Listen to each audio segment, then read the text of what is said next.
தமிழ் நிறம் நேயர்களுக்கு வணக்கம். இன்று நம் நிகழ்ச்சியில் மூத்த பத்திரிகையாளர் பிரியன் அவர்கள் நம்முடைய இணைஞ்சிருக்காங்க. அவங்களிடம் பேசலாம். வணக்கம் சார். வணக்கம் சார்.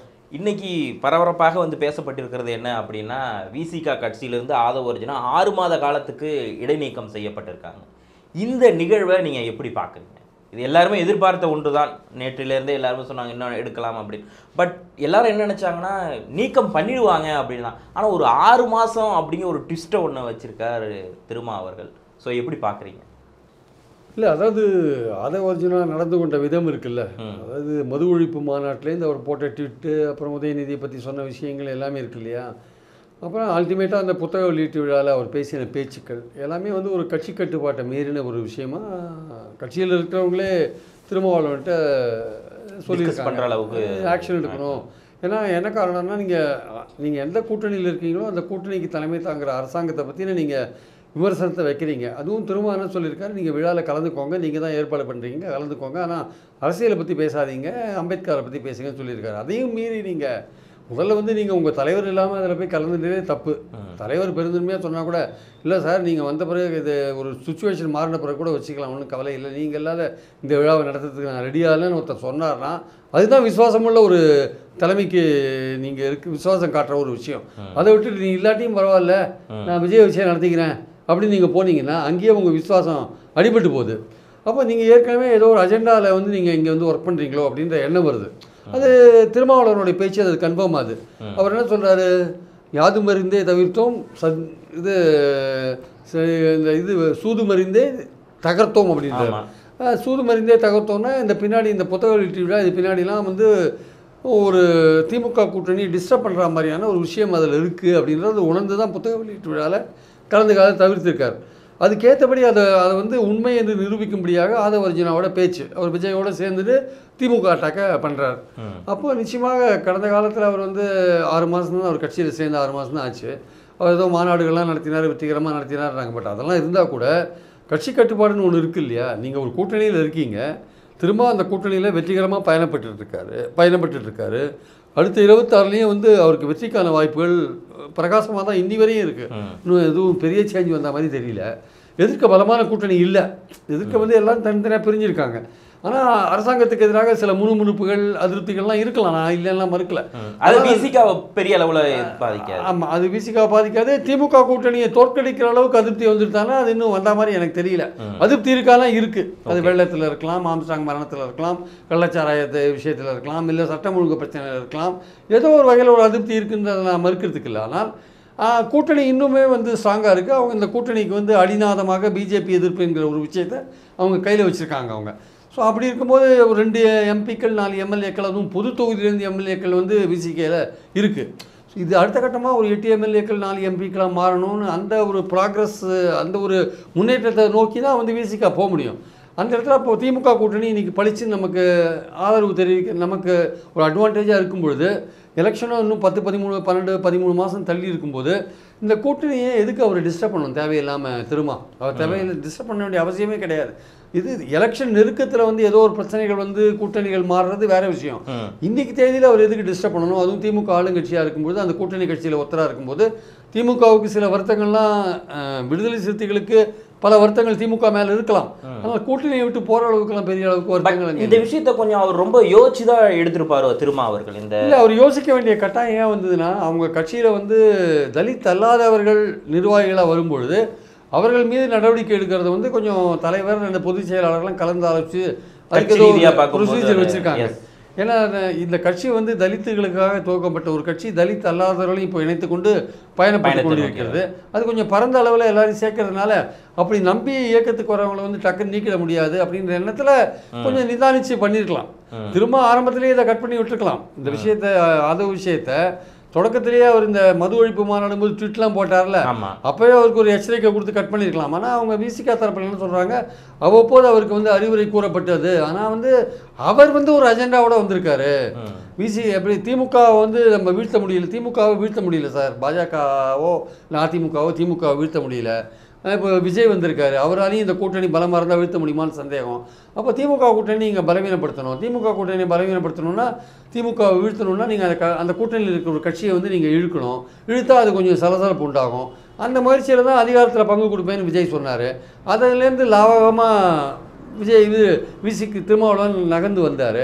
அப்போ புத்தக வெளியீட்டு வந்தது. அதில் வந்து ஆதவ அர்ஜுனா வந்து பேசின விஷயங்கள் அது வந்து நிச்சயமாக இவர் அறிவுகள் கொடுத்து அப்படி பேசுகிறாருன்னா அதுவும் கட்சி கட்டுப்பட்ட மீறி. பட் இதில் வந்து என்னன்னா அவர் மேலே ஆதவ அர்ஜுனா வந்து உதயநிதியை மட்டும் இல்லை திருமாவையும் சில இடங்களில் மறைமுகமாக வந்து கொஞ்சம் விமர்சனம் பண்ணியிருக்காரு இல்லையா?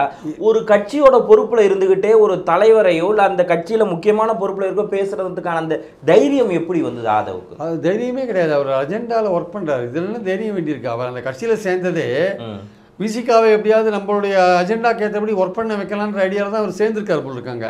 ஏன்னா திரும்ப சொல்கிறதுலேருந்து அப்படி தான் தெரியுது. பிஜேபி இதுக்கு பின்னாடி இருக்குது ஆக்சுவலாக. அவர் யார் சார்? அவர் ஆதவ அர்ஜுனா யார்? இந்த மாதிரி தேர்தல் வியூக வகுப்பாளர் தானே அவர், ஸ்ட்ராட்டஜிஸ்ட் தானே, அந்த தொழில் தானே செஞ்சிட்ருக்காரு. அவர் இப்போ மன்னராட்சின்னு இன்றைக்கி புலம்புறாரு. இன்றைக்கி ஆக மன்னராட்சியை ஒழிக்கணுன்றாரு. நான் கேட்குறேன், 19 ஏன் அந்த மன்னராட்சிக்காக நீங்கள் உழைச்சிங்க? ஏன் தேர்தல் வியூக வகுப்பாளரை நீங்கள் உழைச்சிங்க? துட்டு வருதுன்னா என்ன வேணும் செய்வீங்களா? உங்களுக்கு பாலிசியே கிடையாதா? இன்றைக்கி உங்களுக்கு மன்னராட்சின்னு தெரிஞ்சுதா? அன்றைக்கி மன்னராட்சின்னு தெரியலையா? ஸ்டாலினுக்கு அடுத்து உதயநிதி தான் வருவார், உங்களுக்கு தெரியாதா? இப்போ தான் தெரிஞ்சுதா? உங்களுக்கு ஏதோ எம்எல்ஏ எம்பி சீட்டு கேட்டீங்க, ஏதோ கிடைக்கல, விசிகாவில் பூந்து ஏதாவது வாங்கலாம் பார்த்தீங்க. அது திமுக. உங்களுக்கும் திமுகவுக்கும் ஏதோ பர்சனலாக ஏதோ பிரச்சனை அப்படின்னா நீங்கள் திமுக ஆட்சியை வீழ்த்தணுன்ட்டு விசிகாவில் உள்ள பூந்து நீங்கள் வரணும்னு பார்த்தீங்க. உங்களுக்கு பலவிதமான அஜெண்டா இருக்கலாம். திமுக ஆட்சி அகற்றத்துக்கு பலவிதமான நோக்கங்கள் இருக்கலாம். அதுக்கெல்லாம் வந்து விடுதலை சிறுத்தைகள் உடன்பாடாக இருக்கணும்னு என்ன அவசியம் இருக்குது சார்? நிறைய பேர் கேட்குறாங்க, அவர் சுதந்திரமே கிடையாதா? அவர் பேசுறதுக்கு சுதந்திரமே கிடையாதா? அப்போ உண்மையை தானே அவர் பேசினார். எங்க நீங்கள் பேசினதெல்லாம் உண்மையினே கூட வச்சுக்கிறோங்க. ஆனால் நீங்கள் பேச வேண்டிய இடம் அது. நீங்கள் பேச வேண்டிய எந்த இடத்துலேருந்து நீங்கள் அதை பேசுகிறீங்கன்னு தான் முக்கியம். விசிகாலேருந்து நீங்கள் பேசுகிறீங்கல்ல, விசிகா திமுக கூட்டணியில் இருக்குல்ல, நாளைக்கு விசிகா வெளியில் வந்துடுச்சுன்னா அதை நீங்கள் பேசுங்க. கூட்டணியில் இருக்கிற அந்த தர்மத்தை கடைபிடிக்க வேண்டாமா? திருமாவளவன் பேசினார்னா நீங்கள் பேசலாம். திருமாவளவன் ஒரு கூட்டணியில் கட்டுப்பட்டு இருக்கும்போது நீங்கள் பேசுகிறீங்கன்னா நீங்கள் வெளியில் போங்க. நாம் தமிழில் போய் சேருங்க, தாவேக்காவில் போய் சேருங்க, அதிமுகவில் சேருங்க, திமுக கனாபினான்னு திட்டுங்க. யார் உங்களை தடுத்தாங்க? அப்போது சுதந்திரத்தை என்ஜாய் பண்ணுங்க. விசிகாவில் உட்காந்துட்டு திமுக கூட்டணியில் உட்காந்துட்டு திமுக அரசாங்கத்தையும் நான் விமர்சனம் பண்ணுவேன்னா அது இவருக்கு திருமாவளவனுக்கு வேறு வழி கிடையாது. அவர் வந்து இவரை நீக்க வேண்டிய கட்டாயம். ஆனால் இவரை சஸ்பெண்ட் பண்ணது 6 மாதம் அப்படின்றதுல நிறைய பேர் கேள்வி கேட்குறாங்க, ஏன் நிரந்தரமாக நீக்கலை அப்படின்ட்டு. பட் என்னுடைய பாயிண்ட் என்னென்னா வந்து அவருக்கு முதல்ல வந்து 6 மாத காலம் டைம் கொடுத்துருக்கலாம். நீ இது மாதிரி பண்ணது தப்பு, கொஞ்சம் யோசித்து திருந்தி மனம் திருந்தலாம் அப்படின்னு நோட்டீஸ் பீரியட் மாதிரி. இன்னொரு பாயிண்ட் என்னென்னா இந்த 6 மாத காலத்தில் அவரே வந்து இந்த கட்சியை விட்டு வெளில போயிடுவார்னு நினச்சி பண்ணியிருக்கலாம். அவரே தானே ஆதவ அர்ஜுனாவே இனிமேல் நம்மளுடைய அஜெண்டாவை நம்ம பர்சீவ் பண்ணலாம், இனிமேல் நம்ம விசிகையில் போக வேண்டாம் அப்படின்னு அவரே வந்து திமுகவுக்கு எதிரான வேலைகளை ஆரம்பித்து அவரே விலகி போயிடலாம் அப்படின்ற எண்ணத்தில் கூட சஸ்பெண்ட் பண்ணிக்கலாம். எனக்கு தெரிஞ்சு மீண்டும் அவர் வந்து விசிகாவுக்குள்ளே வரதுக்கான வாய்ப்புகள் ரொம்ப ரொம்ப குறைவு. அவர் இனிமேல் திமுக வீழ்த்து எந்த கட்சிகள்லாம் களமாடிட்டு இருக்கோ அந்த கட்சிகளோட சேர்ந்து திமுக வீழ்த்ததுக்கான வேலைகளை அவர் பண்ணுவார்.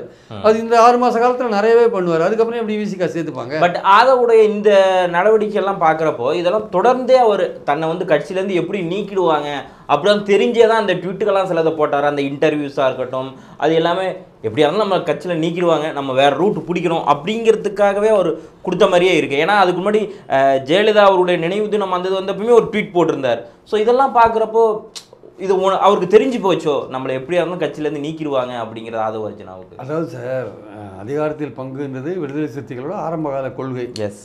ஆனால் அந்த விஷயத்தை விஜய் பேச வேண்டிய காரணம் என்ன? அதுவும் ஒரு இந்த அஜெண்டாவோட ஆதவ அர்ஜுனோட அஜெண்டாவில் ஒரு விஷயம் தான். நீங்கள் பேசுங்க, நீங்கள் பேசுறது மூலமாக ஒரு தூண்டில் போடலாம். ஓகே, அப்படிதான் அது வந்து ஆதவ அர்ஜுனாவோட செட் பண்ண அந்த அஜெண்டாவில் தான் விஜய் ஒர்க் பண்ணியிருக்காருன்னு அபிப்பிராயம். பட் விஜய் மாநாட்டோட பேசின அந்த வார்த்தைகள்லாம் ஆதவ அர்ஜுனோட அஜெண்டாவில் ஒரு பகுதியாக தான் நான் பார்க்குறேன் ஆக்சுவலாக வந்து. ஏன்னா இப்போ திரும்ப சொல்லும் போது பாஜக பின்னாடி சதி பண்ணுது திமுக கூட்டணியை வீழ்த்துறதுக்கு அப்படின்ற போது அந்த சதியில் ஒரு பங்களிப்பாக தான் இதுவும் இருக்குது.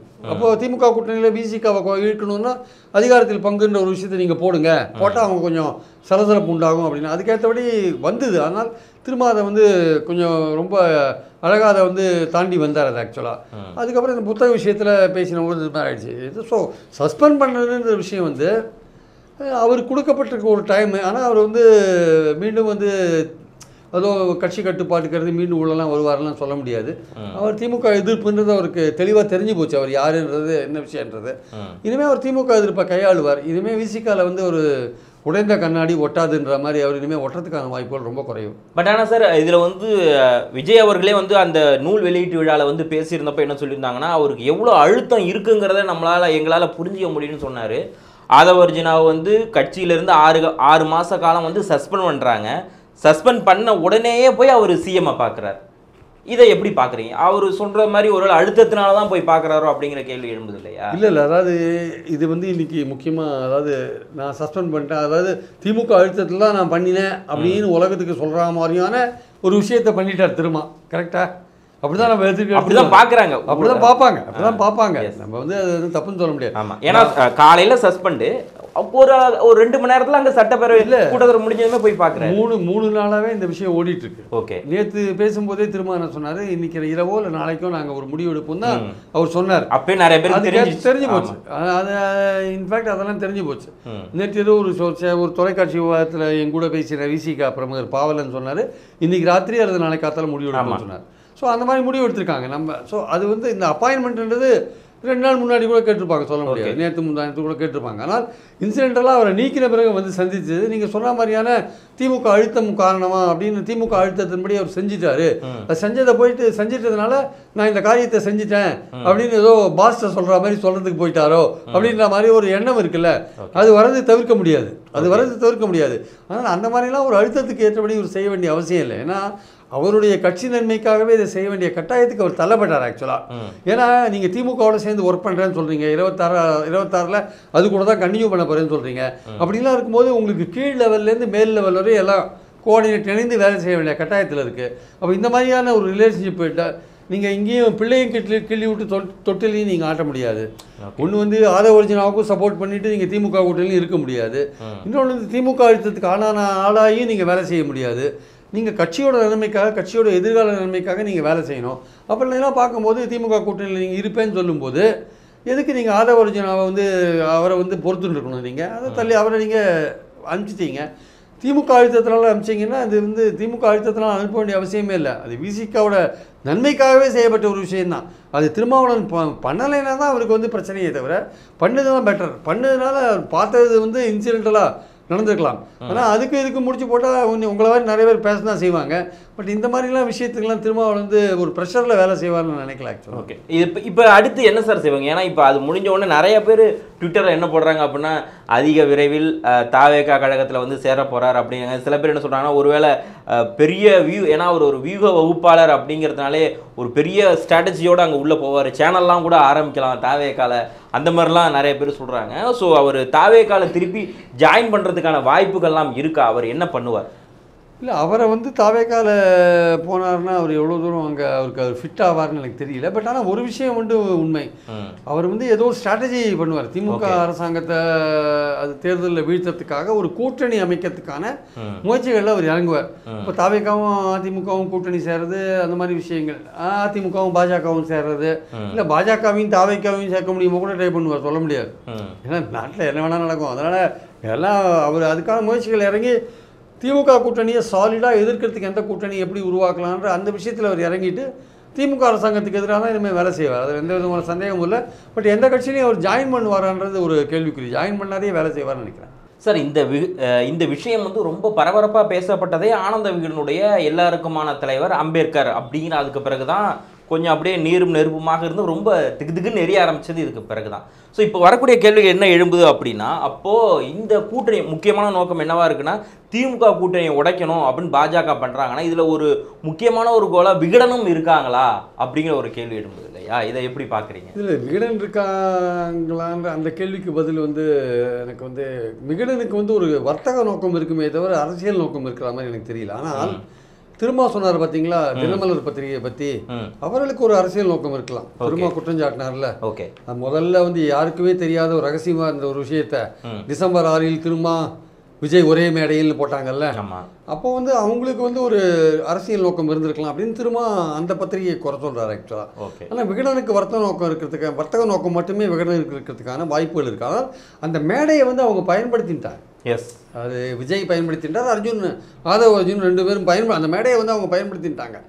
அது வந்து விகடன் வந்து வேணும்னே அவர்களுக்கு தெரிந்தே செய்த ஏற்பாடாக பார்க்கலாம். பட் ஏன்னா விகடனுடைய அங்கே ஃபவுண்டர் அவங்க வந்து பேசுகிறப்போ இந்த பாசிசமா பாயாசமாங்கிற வார்த்தை வந்து சின்ன பசங்களுக்கு வரைக்குமே தெரிஞ்சு விஜயோட மேற்கோள் காமிக்கிறாங்க இல்லையா? ஸோ அந்த ஜஸ்ட் மார்க்கெட்டிங் மாதிரி அதை உண்மைதான், அவங்க அதை பேசினது உண்மைதான்.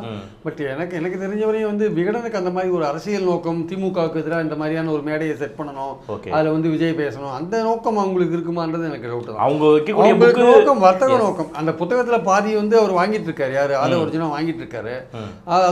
அதோட வந்து அந்த புத்தகத்தோட இதில் வந்து அவரும் ஒரு பங்குதாரராக இருக்காரு வெளிக்கொண்டு வந்ததுல. அதனால வந்து அந்த புத்தகத்தில் வாங்கிட்டு இருக்காரு அவரு. ஸோ அது வந்து அல்டிமேட்டாக அந்த புக்கு இன்னும் நிறைய போகணும். ஸோ ஒரு பெரிய தலைகள் அதை வெளியிட்டால் அது இன்னும் ரீச் ஆகும் நிறைய பேருக்குன்னு நினச்சி இந்த விழா ஏற்பாடு பண்ணியிருக்கலாம். ஆனால் இதை ஏற்பாடு பண்ணும்போதே வந்து இது ஒரு பரபரப்பை கிளப்பும். அது விகடன் இயல்பாகவே ஒரு பத்திரிகையாக இருக்கிறதுனால சரி இந்த சம்பவம் ஒரு பெரிய பரபரப்பை கிளப்போம், இதன் மூலமாக புக்கு ரீச் ஆகும் நிறைய பேருக்கு அப்படின்ற எண்ணம் இருக்கு இல்லையா? அந்த எண்ணம் மட்டுமே அவங்களுக்கு இருக்கலாமே தவிர அரசியல் ரீதியாக அவங்களுக்கு எண்ணம் இருக்கிறதுக்கான வாய்ப்புகள் ரொம்ப ரொம்ப குறைவு. ஆனால் அதே சமயம் அவர் திரும்ப சொல்கிற அந்த தினசரி பேப்பர் இருக்கு இல்லையா, அவங்க வந்து ஒரு இந்த மாதிரியான விஷயங்கள்லாம் அவங்க அடிக்கடி போடுறதுனால சரி அது வந்து அவங்களுக்கு அந்த நோக்கம் இருந்திருக்கலாம். திரும்ப அதை தான் குற்றம் சாட்டுறாங்க. ஏன்னா திரும்ப பெயரை வந்து 8 காலத்தில் அவங்க என்றைக்குமே போட்டது கிடையாது. இன்னைக்கும் போட்டிருக்காங்க, இன்னைக்கும் போட்டிருக்காங்க, அன்றைக்கும் போட்டாங்க. அதனால் அவர் சொல்கிறார் என் பேரை என்றைக்குமே அவங்க யூஸ் பண்ணது கிடையாது. அவங்க யூஸ் பண்ணுறாங்கன்னா ஒரு ஒரு ஒரு ஒரு உள்நோக்கத்தோடு தான் அதை பண்ணுறாங்க அப்படின்றது திரும்பவுடைய பாயிண்ட்டாக இருக்குது. அது அவருக்கும் அந்த பத்திரிகைக்கும் இல்லை ரிலேஷன்ஷிப்பை பொறுத்திருக்கு. அவங்க வந்து திருமாவை அப்படி டீல் பண்ணியிருக்காங்க கடந்த காலத்தில். இப்போ திருமாவுக்கு எதிராக சில விஷயங்கள் அல்லது திமுக கூட்டணியை வந்து உடைக்கிற மாதிரியான ஒரு விஷயங்கள் அதெல்லாம் பண்ண முடியுமான்னு ஒரு ஒட்டுமொத்த ஒரு ஆதவ் அர்ஜுன் வந்து ஒரு ஸ்ட்ராட்டஜி ஒர்க் பண்ணும்போது அதில் அந்த பத்திரிகையும் சேர்ந்துருக்கணும்னு ஒரு சந்தேகம் திருமாவுக்கு வந்திருக்கு ஆக்சுவலாக. ஓகே, இதில் என்னென்னா முன்னாடி வந்து பாஜக வந்து என்ன செஞ்சேன், ரஜினி அப்படிங்கிற ஒருத்தரை வச்சு காய் நகர்த்திருந்தாங்க. ஆட்சியை நம்ம வந்து சீக்கிரமாகவே காலமெல்லாம் கணிஞ்சிக்கிட்டு இருக்கு அப்படின்னு ரஜினி சார் சொன்னாங்க இல்லையா? அதே மாதிரி இப்போவும் சொல்கிறார் 2026 எல்லாமே மைனஸ் ஆகும் அப்படின்னு விஜயும் சொல்கிறார். முன்னாடி ரஜினி இப்போ விஜய் அப்படிங்கிற ஒரு கேள்வி எழும்புது இல்லையா? ஸோ அதுதானா?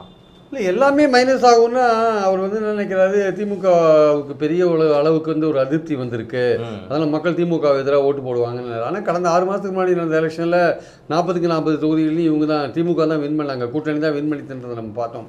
திமுக கூட்டணிக்கு எதிராக அதிருப்தி இருக்கான்னா நான் ஏற்கனவே சொன்ன மாதிரி பல சம்பவங்கள்லாம் அதிருப்திலாம் இருக்குது. இப்போ வெள்ளத்தில் கூட அதிருப்தி இருக்குது, சாத்தனூர் திறந்து விட்டதாலே அதிருப்தி இருக்குது, நான் இல்லைன்னு சொல்ல வரல. ஆனால் இதெல்லாம் தாண்டி அவங்க செஞ்ச பல நல்ல விஷயங்கள், பெண்களுக்கு செஞ்ச நல்ல விஷயங்கள், மாணவர்களுக்கு செஞ்ச நல்ல விஷயங்கள், குழந்தைகளுக்கு பிரேக்ஃபாஸ்ட் போடுற விஷயங்கள், அப்புறம் வந்து மக்களை நோக்கி மருத்துவம், நம்மை காக்கும் 48 இப்படி பல விஷயங்கள், அப்புறம் இன்வெஸ்ட்மெண்ட்ஸ் கொண்டு வந்து வேலை வாய்ப்புகளை உருவாக்குற விஷயங்கள். ஸோ இந்த மாதிரி பல விஷயங்கள்லாம் பார்த்திங்கன்னா இன்ஃபேக்ட் எம்ப்ளாய்மெண்ட் ப்ராப்ளம்லாம் குறைஞ்சிருக்கு தமிழ்நாட்டில், வேலையின்மையெல்லாம் குறைஞ்சிருக்குன்னு பாராளுமன்றத்தில் புள்ளி விவரங்களே சொல்லுது. 5.5% 3% ஆகிருக்குன்றாங்க. ஸோ இது மாதிரி பல விஷயங்கள் இருக்குது, ஆக்கப்பூர்வமான பல விஷயங்களும் இருக்குது, எதிரான பல விஷயங்களும் இருக்குது. ஆனால் திமுக என்ன நினைக்கிது, நம்ம செஞ்ச ஆக்கப்பூர்வமான காரியத்தினால நமக்கு மக்கள் ஓட்டு போடுவாங்க அவங்க நினைக்கிறாங்க. திமுக கூட்டணி கட்சிகளுக்கும் பல வருத்தங்கள் இருந்தாலும் இருக்கிறதுல பெஸ்ட்டாக இருக்குது இந்த கூட்டணி அவங்க நினைக்கிறாங்க. பாஜக எதிர்ப்பில் உறுதியாக இருக்கிற கூட்டணியை அதை நினைக்கிறாங்க. ஆனால் விஜயை பொறுத்த மட்டும் அவர் இன்னும் அவரோட செல்வாக்கை இன்னும் டெஸ்ட் பண்ணாத ஒரு விஷயமா இருக்குது. அவருக்கு என்ன ஓட்டு இருக்குன்னே தெரியாது. அவருக்கு வந்து அவருடைய ஓட்டு வங்கி என்னன்னு தெரியாத போது அவர் எப்படி ஆட்சியை பிடிப்பாரு. ரஜினி சாரும் இதே மாதிரி தானே வந்தாங்க. அப்போது கட்சி ஆரம்பிக்க போகிறேங்க கிட்டத்தட்ட கோவிட்டுக்கு முன்னாடின்னு நினைக்கிறேன். ஆமாம், அந்த இதில் அவரும் இப்படி தானே சொன்னார், இதே மாதிரி முழக்கத்தை தானே சொன்னார், சீக்கிரமாகவே ஆட்சி அதிகாரம் எல்லாமே மாறுங்கிற மாதிரியான ஒரு முழக்கத்தை ரொம்ப பரபரப்பாக பேசினார். விஜய் இன்னைக்கு அதே மாதிரி தான் பேச, பின்னாடி பாஜக இருக்குங்கிற ஒரு கேள்வி. ரஜினியோட விஜய் பரவாயில்ல, கட்சி ஆரம்பிச்சிட்டார். அவர் கட்சி ஆரம்பிக்காதே போட்டிக்கு வராதே வித்ட்ரா பண்ணிட்டார். அவர் ஓட்டப்பந்தயம் தோங்குறதுக்கு முன்னாடியே ஓடிட்டார் அவர். ஆக்சுவலாக இவர் அட்லீஸ்ட் ஓட்டப்பந்தயத்தில் ஓட ஆரம்பிச்சிருக்காரு. ஆனால் இவர் ஓடுறது வந்து கடைசி வரையும் ஓடுவாரா, எவ்வளோ தூரம் மூச்சு பிடிச்சி ஓடுவார், வெற்றிகரமாக ஓடுவாருன்னு ஒரு டவுட் இருக்குது. அது எலெக்ஷன் தான் ப்ரூவ் பண்ணி ஆகணும் அவருக்கு பொறுத்த மட்டும். ஆனால் மைனஸ் ஆகும்னு அவர் சொல்கிறதுக்கு உரிமை இருக்குது. மைனஸ் ஆகும்னா அது எலெக்ஷனில் தான் தெரிய வரும். திமுக நம்பிக்கையோடு இருக்குது, நாங்கள் 200 இடங்கள் பிடிப்போம், 234 இடங்கள் பிடிப்போம் அவங்க சொல்லிட்டு இருக்காங்க. நீங்கள் இருமா போட சொல்கிறீங்க, இவர் சொல்கிறாரு ஆமாம் இருமா போடுதான் சொல்லிடணும்னு கனிமொழி சொல்கிறாங்க. ஸோ அதனால் அவங்க ஏதோ ஒரு பெரிய நம்பிக்கையில் மக்கள் நம்ம ஓட்டு போடுறோம் அவங்க சொல்கிறாங்க. இவங்க சொல்கிறாங்க மக்களுக்கு எதிராக நாடே திரண்டு இருக்குன்னு, இவங்க திமுகவுக்கு எதிராக நாடே திரண்டு போச்சுன்னு இவங்க சொல்லிட்டு இருக்காங்க. ஆனால் இவங்களுக்குள்ள ஒற்றுமை கிடையாது, எல்லாம் தனித்தனியாக, சீமான் தனியாக, விஜய் தனியாக, அதிமுக தனியாக, பாஜக தனியாக 4 பேரும் தனித்தனியாக இயங்கிட்டு இருக்கீங்க. உங்களுக்குள்ள எந்த விதமான கூட்டணி வரதுக்கான வாய்ப்புகளும் கண்ணுக்கட்டி எது வரையும் தெரியல. அதனால திமுக கூட்டணி கான்ஃபிடென்ட்டாக இருக்குது. ஒரு எலெக்ஷன் நெருக்கத்தில் வந்து ஏதாவது சேஞ்ச் வருமானு தெரியாது. இன்றைக்கி இருக்கிற சூழலில் மைனஸ் ஆகும்னு விஜய் சொன்னது அவருடைய ஆசையை சொல்லியிருக்காரு. இல்லை அவர் அதுக்காக ட்ரை பண்ணி பார்ப்பேன்னு சொல்கிறாரே தவிர அது நிறைவேறுமா இல்லையான்றதை எலெக்ஷன் தான் சொல்லணும். இந்த நேரத்தில் இணைந்து உங்களுடைய கருத்துக்களை வழங்கி மிக்க நன்றி சார். Thank you sir.